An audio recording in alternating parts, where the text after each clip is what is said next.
দোকানে চিকেন ফ্রাইয়ের জন্য আর পকেটের টাকা খরচ করার দরকার নেই। আজ দেখাবো ঘরোয়া মশলায় কিভাবে একদম দোকানের মতো চিকেন ফ্রাই বানাবেন। কেউ ধরতেই পারবে না এটা বাড়িতে বানানো। প্রথমেই চিকেন লেগ পিসগুলোকে ভালো করে চেরা বা কাট লাগিয়ে নিন। এবার আমাদের মশলার পালা।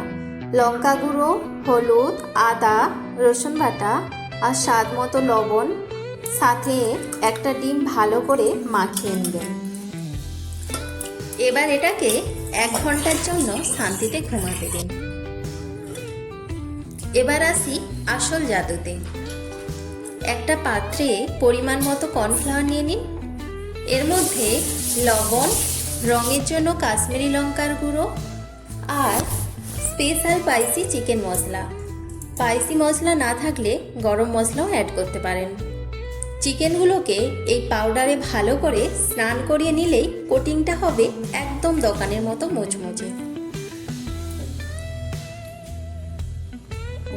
তেল যখন একদম রেডি তখন চিকেনগুলো ছেড়ে দিন। মাঝারি আঁচে ভাজতে থাকুন যতক্ষণ না এটা সোনার মতো চকচকে আর মুচমুচে হয়ে উঠছে।